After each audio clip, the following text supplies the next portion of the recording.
চবতকৈ প্ৰথমে সকলোকে ৰঙালী বিহুৰ শুভেচ্ছা জনালো। কাৰণ কি বিহুৰ বতৰ চলি আছে আৰু সকলোৱে প্ৰগ্ৰাম পাতিবলৈ ব্যস্ত হৈ আছে, মই প্ৰগ্ৰাম কৰিবলৈ ব্যস্ত হৈ আছো। এতিয়া আজি আছো দুলীয়াজানত। আজি প্ৰগ্ৰাম আছে ইয়াতে বহাগৰ এদিনা বুলি এটা অনুষ্ঠানত আজি মই প্ৰগ্ৰাম কৰিবলৈ গৈ আছো। মোৰ ক'বলগীয়া একো নাই, কাৰণ মই কাৰোবাৰ লগত কথা নাপাতো। একচুৱেলি মোৰ মেনেজাৰ জন্দা আছে মোৰ লগত, তো জন্দাই সদায় কথা পাতি থাকে। মই অকল প্ৰগ্ৰাম কৰিবলৈ গৈ থাকো আৰু মোৰ সকলো শ্ৰোতা দৰ্শক, মোৰ ৰাইজ, একচুৱেলি মই ক'বলগীয়া একো নাই, কিন্তু এটা কথা আছে মানে একচুৱেলি হ'ব পাৰে মই বেংগলৰ পৰা আহিছো, মই বেংগলী হয়, কিন্তু মোৰ ইয়াতে বিয়া হৈছে, মই বোৱাৰী হয় আপোনালোকৰ। মই নিজকে আধা বেংগলী আধা অসমীয়া বুলি ভাবো সদায়। আৰু লগতে হ'ব পাৰে মই বেংগলী, সেইকাৰণে বহু মানুহে মোক বেয়া পায়। এইটোও ক'বলৈকে একো নাই, মানে কোনোবাই যদি মোক বেয়া পায়, মোৰ মানে মানে না সেইটোতো আছে, ভাল পোৱা মানুহ বহুত আছে। একচুৱেলি মৰম কোনে দিছে? অসমৰ ৰাইজেই দিছে মোক মৰম। সঁচা কথা এইটোৱে। মই ভাল হওঁ, মই বেয়া হওঁ, মানে মই যেনেকে হওঁ না কেন, মানে মোক ভাল পোৱা অসমৰ ৰাইজেই মোক দিছে। এতিয়া যদি কোনোবাই মোক বেয়া পাই থাকে, মই সকলোৰো বক্তব্য, সকলোৰ মতামত সদায় গ্ৰহণ কৰি থাকো। আৰু যিমান মানুহ মোক বেয়া পাই থাকে সকলোকে এটাই কথা ক'বলগীয়া আছে মোৰ, যে এতিয়া আপোনালোকে মোক বেয়া পাই আছে, কাৰণটো মই নাজানো, কিন্তু মই আশা কৰিছো আপোনালোকে সদায় এনেকে আশীৰ্বাদ কৰি যাব, যাতে আগলৈ মই ভাল কাম কৰিব পাৰো। ভাল কাম কৰিলে নিশ্চয় আপোনালোকে মোক আদৰি ল'ব, আকৌ আদৰি ল'ব। বাকী কথাখিনি মই আই হোপ কি জন্দাই পাতিব, কাৰণ জন্দাৰ লগত গোটেইকেইটা কমিটিৰ লগত কথা হৈ থাকে। নমস্কাৰ। শেহতীয়া আপোনাৰ আজি যিটো বিতৰ্ক চলি আছে, সেই বিতৰ্কটোত বাকী কমিটিৰ লগত ধৰক আমাৰ কোনো মতানৈক্য হোৱা নাই এতিয়ালৈ। মাত্ৰ এখন কমিটি আপোনাৰ আমাৰ আছিল 30 এপ্ৰিল সোণাৰী চাপৰি ৰঙালী বিহু সন্মিলিত এইখন। এইখনৰ মতে তেওঁলোকৰ সভাপতি হ'ল মদন সোণোৱাল আৰু সম্পাদকদ্বয় বিশ্বজিৎ খনিকৰ, ৰূপজ্যোতি শইকীয়া। ইয়াৰে একজনকো মই চিনি নাপাওঁ, প্ৰথম কথা।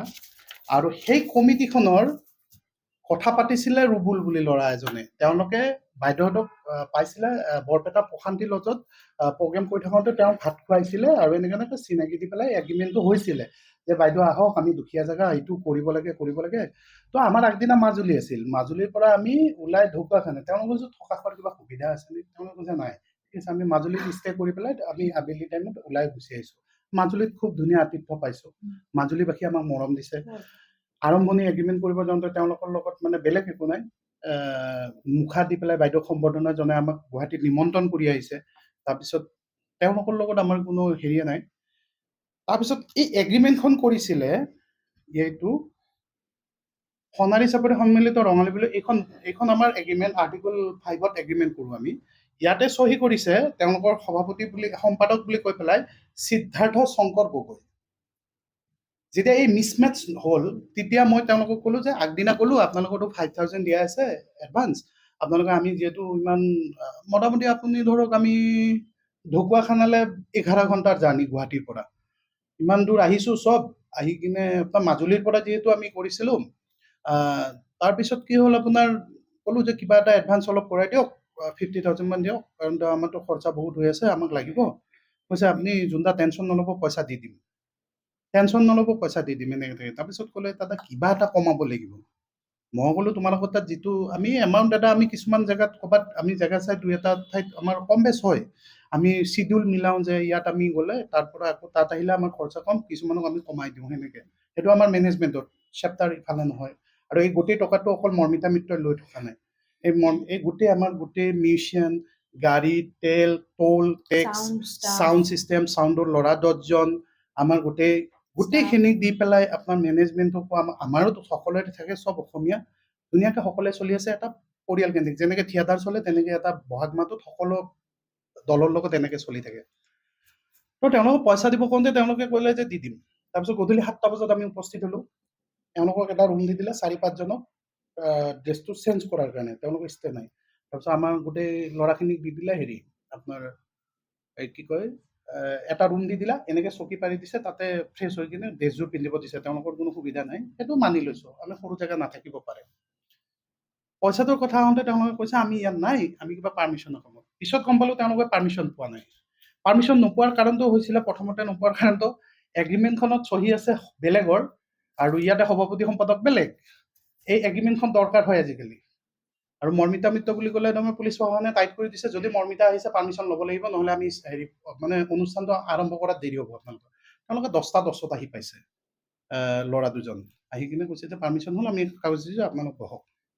পে'মেণ্টটো অলপ কৰিলে, তাৰপিছত তেওঁলোকৰ পে'মেণ্টটো টুকুৰা টুকুৰিকৈ কৰিছে, কৰি কৰি কৰি লাষ্টত তেওঁলোকে কৈছে যে 45,000 আপোনালোকক এতিয়া দিব নোৱাৰিম, প্ৰগ্ৰেমৰ পাছত দিম। বোলো মই নামানো, মোৰ যিহেতু মেনেজমেণ্ট, মই যিটোত কৈছোঁ মই নামানো। বিফৰ চ' লিখা আছে, ইয়াত লিখা আছে full payment should be made before the show' start, এগ্ৰিমেণ্টত লিখা আছে, আৰু সেই হিচাপত আপোনালোকে এগ্ৰিমেণ্ট কৰি আহিছে, সেইটো দিব লাগিব সিদ্ধাৰ্থ, মোৰ এইটো কথা নাই। তাৰপিছত সিদ্ধাৰ্থৰ 7টামান একাউণ্টৰ পৰা আমাক পে'মেণ্ট কৰি লাষ্টত একদম লাষ্ট মমেণ্টলৈকে তেওঁলোকে ক'লে যে চেক দিম। চেক দিয়া, 3টা চেক দি দিয়া আৰু লিখি দিয়া পেডত যে এইটো চেক নম্বৰ দিলোঁ, আৰু যদি এইটো উদ্দেল নহয় তাৰ বাবে আইনীভাৱে জগৰীয়া হ'ম বুলিও লিখি দিয়া। আমি মানি ল'লোঁ চেকটো। তাৰপিছত যেতিয়া ক'লোঁ যে চেকৰ লগত আধাৰ কাৰ্ডটো দি দিব, আমাক ফটো ষ্টেট কৰি বা কিবা এটা কপি, আমি তেতিয়া গম পাম কাৰ একাউণ্টৰ পৰা দিছে। তেওঁলোকে এবাৰ আকৌ মিটিং কৰিলে, কৈছে কি কমাব কওক। আৰে তোমালোকে প্ৰগ্ৰেমটো আৰম্ভ নহয় কমত, তোমালোকে ফুল পে'মেণ্ট কৰা, কি দিব লাগে দিম। তাৰপিছত কৈছে যদি আপোনাৰ এইটো নহয়, তাৰপিছত দুজন মানে আহি কিনে ওপৰতে কৈ দিলে, নালাগে শ্ব'টো কৰিব, যাব দিয়ক, পইচা চইচা ঘূৰাই ৰাখক, যাব দিয়ক। কথাটো এইটো নহয়, আমি আহিছোঁ, নক'লেও আমি বেয়া নাপাওঁ, ক'লেও বেয়া নাপাওঁ, কাৰণ এইখিনি কমফৰ্ট হৈছোঁ। তেওঁলোকে খালি এটা কথাহে কৈ আছে, এলিগেশ্যনটো আনিছে বাউন্সাৰে কিবা অভদ্ৰামি কৰিছে, কিন্তু যিটো শব্দ মই আপোনাৰ মিডিয়াৰ আগত ক'ব নোৱাৰোঁ। ছোৱালী হ'ল বুলিয়ে, বাউন্সাৰ হ'ল বুলিয়ে এই অসমীয়া ছোৱালী কেইজনীক যিটো ভাষাই দি ব্যৱহাৰ কৰিছে, সেই ভাষাটো মই আপোনালোকৰ মিডিয়াৰ আগত কেতিয়াও ক'ব নোৱাৰোঁ। আৰু তেওঁ নিজে হেৰি কি কয় কৈছে যে মই কোৱা গ'ল ভুলতে, অমুক তমুক, বেয়া নাপাবা, মোক লাষ্টত কৈছে চৰি। মই বোলো ঠিক আছে, তোমাৰ হৈ গৈছে হয়তো অলপ মানে এনেকুৱা, তাৰপিছত ঠিক আছে, এইটো মই টেকেল কৰি ল'ম, এইটো কথা নাই, তালৈকে ঠিকে আছিল। পিছদিনা তেওঁলোকে আকৌ সেই কথাটোক লয়, কাৰণ তেওঁলোকে মঞ্চখন ছেফ দি থাকে। আপোনালোকে এটা ভিডিঅ'ত দেখা পাব, এজন মানুহে হাফ পেণ্ট পিন্ধি, গেঞ্জি পিন্ধি পেলাই আমাৰ ড্ৰামৰ পিছফালে এনেকে আছিলে, মই তেতিয়া তেওঁকো নমাই দিছোঁ। মানে ইমানেই ডিষ্টাৰ্বেঞ্চ পাইছিলোঁ মঞ্চখনত, আৰু ভৱিষ্যতে আমাক কোনো মঞ্চত, আমি যিমান মঞ্চ কৰিলোঁ ক'তো মঞ্চত ডিষ্টাৰ্বেঞ্চ পোৱা নাই। লাষ্ট টাইমত কমিটি আহে নাচিছে, সেইটো বেলেগ কথা, কিন্তু প্ৰথমৰ পৰাই যদি আপুনি মঞ্চখনত ভিৰ কৰেহি, এটা মাইণ্ডছেটত প্ৰগ্ৰেম এটা কৰি থাকোঁতে যদি অসুবিধা হয়, তেতিয়া গায়িকে ক'ব লগা বাধ্য হয়। এতিয়া তেওঁ মাইকত কৈ দিছে, সেইটো প্ৰচাৰ হৈছে, সেইটো বেয়া ভাৱত কোৱা নাইতো। কোনোবাই কৈছে অশ্লীল ইংগিত দিয়া নাই, তেওঁ আগত আহি ভিডিঅ' কৰি আছিল বক্সটোৰ আগত, আমাৰ বাউন্সাৰ এজনীয়ে কৈ দিলে, ভণ্টি এজনীয়ে কৈছে দাদা বক্সটোৰ পৰা আঁতৰি ইয়াৰ পৰা কৰক। তেওঁ ক'লে অমুক অমুক, আমি টকা দি মাতিছোঁ, কিবা দি মাতিছোঁ, আমাৰ মতে হ'ব, অমুক হ'ব তমুক হ'ব, এনেকৈ। মই কৈছোঁ প্লিজ চুপ থাকা। তাৰপিছত বাইদেউ মই কৈছিলোঁ বোলে তেওঁ এনেকুৱা কমিটি কৈছে, ক'লে তেওঁলোকে বুজিব লাগে ন, কথাটো ক্লিয়াৰ হ'ব লাগে। একপক্ষীয়ভাৱে নিউজ কৰি কাকো ডমিনেট কৰি তেওঁ সোণালী চকুত তেওঁলোকে কৈছে অমুকে হেৰি পিন্ধা নাই, অমুক নাই, ধোৱা তুলসীৰ পাতত নিজক সজাব নালাগে, কাৰণ তেওঁ ধুতি চলা পিন্ধিলে বুলি তেওঁ ধুতি পিন্ধিলে বুলি তেওঁ মহাত্মা গান্ধী হৈ যোৱা নাই তেওঁলোক, কাৰণ তেওঁলোকে যিটো কাম কৰিছে সেইটো কাম কোনো কমিটিয়ে কৰা নাই আজিলৈ। বিফৰ চ' পে'মেণ্ট আজিকালি প্ৰতিজন ছিংগাৰে লয়, কিয় লয় সেইটো চিকিউৰ। আৰু 50% এডভান্স বিচাৰিছিলোঁ, তাৰপিছতে তেওঁলোকৰ লগত আত্মীয়তা থকাৰ কাৰণে প্ৰগ্ৰেমৰ ঠিক 1 ঘণ্টা আগলৈ এটকাও পে'মেণ্ট লোৱা নাই। আমিও চাইছোঁ কিমান কৰে, কাৰণ আমাৰ তাত যিহেতু বন্ধ আছে, আমি কিবা কৰিলেতো আমি কৰিম, কাৰণ আমি যিহেতু মেনেজমেণ্টৰ মানুহ, আমি আমাৰ ফালৰ পৰা কৰিম এখন প্ৰগ্ৰেম। তেওঁলোকে ভয় খালে, আৰু এইকেইজন মানুহে যেতিয়া চহী কৰিব গৈছিলে, ইয়াৰে এজন মানুহ চহী নকৰে, সাক্ষীত চহী আছে তেওঁলোকৰ তাত এগ্ৰিমেণ্ট আছে, এগ্ৰিমেণ্টটো আপোনালোকে বিচাৰিব পাৰে কমিটিক, ঢকুৱাখানা কমিটিয়ে তেওঁলোকে প্ৰেছ মিট দিছে, তেওঁলোকক কওঁ আপোনালোকে চুক্তিখন ৰাজহুৱা কৰিলেও আমাৰ আপত্তি নাই, চুক্তিখনত কি লিখা আছে সেইটো চাই ল'ব। বিফৰ চ' পে'মেণ্ট আছে, থকা খোৱাৰ সুবিধা আছে, চাউণ্ড চেকৰ কাৰণে মিনিমাম 1 পৰা 2 ঘণ্টা আমি বিচাৰোঁ, কিন্তু আমি বিহু শ্ব' হিচাপত আমি আগতে ছেটিং কৰাই থাকে, আমি 20 মিনিট বিচাৰোঁ। তাতো তেওঁলোকে ছেটিংছত টাইম, মানে মিউজিচিয়ানখিনি উঠিয়ে বজাই দিব নোৱাৰেতো, কাৰণ এটা ছেটিংছত টাইম লাগে, সেইখিনিক লৈও গণ্ডগোল কৰিব, সেইটো কথা নহয়। মানে মেইন কথাটো হৈছে, আৰু তাত ইমানেই মানুহ হৈছে, ক্ৰাউড মেবি 20,000, কাৰণ কমিটিয়ে কণ্ট্ৰল কৰিব পৰা নাই। জেগাটো সৰু আছিলে, বজাৰৰ গৃহ চাৰিওফালে, আৰু গাড়ী সোমাবলৈ জেগা নাই, আৰু মানে তেওঁলোকৰ সেইটো দোষ নহয়, তেওঁলোকৰ দোষটো হ'ল তাৰমানে কেনেকুৱা, ইমানখিনি ধুনীয়াকৈ কৰি পেলাই লাষ্ট টাইমত তেওঁলোকে যেতিয়া মোৰ মানে চাউণ্ডৰ ল'ৰাকেইটাক ভাতৰ পৰা উঠাই দিলে মোৰ তেতিয়াও দুখ লাগিল, কিন্তু সেইটো আজিলৈ কোৱা নাই। মই চাউণ্ডৰ ল'ৰাকেইটাক সুধিব, গোটেইকেইটা ল'ৰা আমাৰ নলবাৰীৰ ল'ৰা। মই তাৰপিছত কৈছোঁ তহঁতে পইচা মই মাৰি দি আছোঁ, তহঁতে হোটেল এখনত খা, তাতে পইচাটো আমি দিম, সেনেকৈ দি ওলাই আহিছোঁ। পিছদিনাৰ পৰা তেওঁলোকে চৰ্চিত কৰি আছে আৰু ইয়াত এটা লবি আছে, এণ্টি লবি আছে। আমি গম পাওঁ কোনে কি পিছফালৰ পৰা হিঞ্চ দি আছে, এনেকৈ কোৱা তেনেকৈ কোৱা। তেওঁলোকৰ ইমান সাহস নহয় যে মিডিয়াত আহি কিনে এইটো ক'ব এইটো ক'ব। তেওঁলোকেও প্ৰমাণ দিব লাগিব। এগ্ৰিমেণ্টখন তেওঁলোকৰ তাত আছে, সভাপতি সম্পাদক কোন, চহী কোনে কৰিছে, পইচা কোনে দিছে, চব প্ৰমাণ আছে। পইচা দিছে সিদ্ধাৰ্থ শংকৰ গগৈ আৰু সভাপতি হ'ল মদন সোণোৱাল, বিশ্বজিৎ খনিকৰ, ৰূপজ্যোতি শইকীয়া। বিশ্বজিৎ খনিকৰ, ৰূপজ্যোতি শইকীয়া সম্পাদক। তেওঁলোকৰ কোনো ভূমিকা নাই বিহুখনত। তেওঁলোক খালি ধুতি চলা পিন্ধি খালি গালি পাৰি আছে আমাক। নাই নহ'ব, নাই নহ'ব, এনেকুৱা নাই, আমাৰ ইয়াত নিয়ম নাই। এইবিলাক এনেকৈ ধমকি বহুত দিছে, আমি বহুত খাইছোঁ। মই কৈছোঁ দাদা এনেকৈ নক'ব, আহিছোঁ যেতিয়া প্ৰগ্ৰেম কৰিম যাম, কিন্তু আপোনালোকে সমিল মিলত যাওক। আমি মিলাই থৈ আহিছোঁ। তেওঁলোকে অৱশেষত আমাক 15,000 দিব লগা আছিলে। তেওঁলোকে কৈছে এলিগেশ্যন, আমি কেইটা বজাত উঠিছোঁ বুলি ক'লে, তেওঁলোকে ক'লে যে আমি ইমানটা বজাত উঠিছোঁ, ইমানটা বজাত নামি গৈছোঁ। এটা এটা এটা বস্তু বস্তু মানে শুনি পাই বহুত বেয়া পাইছোঁ দেই। মানে এনেকুৱা হ'ব নালাগে। মই যেতিয়া মানে স্পটৰ পৰা ওলাই গ'ল, পিছতে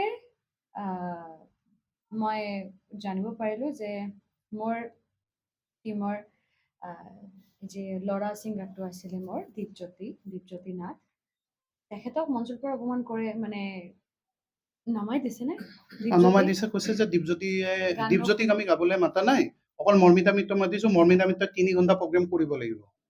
তাৰপিছত মৰ্মিতাই তেতিয়া এটা নাই চুক্তিত তেনেকে নাথাকে। চুক্তিত আপোনাৰ এডিশ্যনেল পাৰফৰ্মাৰ দীপজ্যোতি বুলি লিখাই থাকে, ৰিপৰ্টিং টাইম থাকে, লিভিং টাইম থাকে, 2 hours 30 minutes বুলি থাকে। 2 ঘণ্টা 10 মিনিট প্ৰগ্ৰেম কৰিছে, 15-20 মই মিনিট অকলে ল'ৰাটোৱে গায়, কৰিছোঁ। 2 ঘণ্টা 10 মিনিট অকলে প্ৰগ্ৰেম কৰিছে। তাৰপিছত আধা ঘণ্টা ল'ৰাটোৱে গায়, তাৰপিছত আকৌ ৰেষ্ট লৈ বাইদেউ আকৌ 2-3টা তাৰ লগত ডুৱেট কৰি, 2টামান চ'ল' কৰি অলমষ্ট মানে এবাউট মানে 3 ঘণ্টা, কেতিয়াবা 3 ঘণ্টা ওপৰ হৈ যায়। আমি জখলাবন্ধা 3.5 ঘণ্টা প্ৰগ্ৰেম হৈছে, মানে ফিটিং কৰাক লৈ 4 ঘণ্টা হৈছে। যোৱাকালিওতো মই যোৱাকালিও ভাল, বহুত দেৰি হৈছে আমাৰ। ডিগবৈত মই আমি program মানে কৰিলোঁ। কেনেকুৱা, য'ত পাৰফৰ্মেঞ্চ ভাল, অডিয়েঞ্চে একো হেৰি নকৰে, ডিষ্টাৰ্ব নকৰে, আমাৰ তাত পাৰফৰ্মেঞ্চত টাইমটো বাঢ়ি গৈ থাকে, কাৰণ আমাৰো ভাল লাগে তেতিয়া কৰি। মানে ৰাইজে মানে ডিষ্টাৰ্বেঞ্চ একেলগে নাপালে সহায় প্ৰগ্ৰেম কৰি কৰিলে, ভাল লাগে। ৰাইজে একেলগে হা। সহায় কৰিলে আজি আপোনাৰ programটো যদি কৰিবলৈ ভাল দুলীয়াজানত লাগে। আমি সেই সঁহাৰিটো পাই যাওঁ, আপোনালোকে নিজে গম পাব, আপোনালোক উপস্থিত থাকিব। আপোনালোকৰ ইয়াততো আমি জানো ন, ইয়াত ইমান ভদ্ৰমতে প্ৰগ্ৰেমবিলাক হয়, চব জেগাত হ'ব বুলি আমিও আশা নকৰোঁ, কাৰণ সকলো কমিটি সমান নহয়, আৰু কোনো কমিটিক আমি দোষ দি আজিলৈ একো কাম কৰা নাই। আৰু মোৰ মিউজিচিয়ান দাদাৰ লগত কি মিউজিচিয়ান মোৰ বেছিজনক কৈছিলে গীতা চিতা ৰাখি থওঁ। তাৰপিছত আমাৰ বেছ গীটাৰ দীপমণি বৰাই কৈছিলে যে বেলেগক ক'ব, মোক নক'ব। তেওঁ ট্ৰাইবেলত খুব খং উঠি গ'ল। তাৰপিছত কৈছে যে বেলেগক ক'ব, কিন্তু আমাক এই বস্তু ৰখাৰ মানে কথা নক'ব। ইনষ্ট্ৰুমেণ্টবিলাক ইনষ্ট্ৰুমেণ্টবিলাক ৰাখি থৈ দিওঁ, তেতিয়া তেওঁ আহিব গান গাবলৈ, এনেকৈ কৈছিল। তাৰপিছত সেইটো গ'ল, লিখাই থাকে তাত। আৰু মেইন কথা তেওঁলোকে আকৌ আৰু এটা বস্তু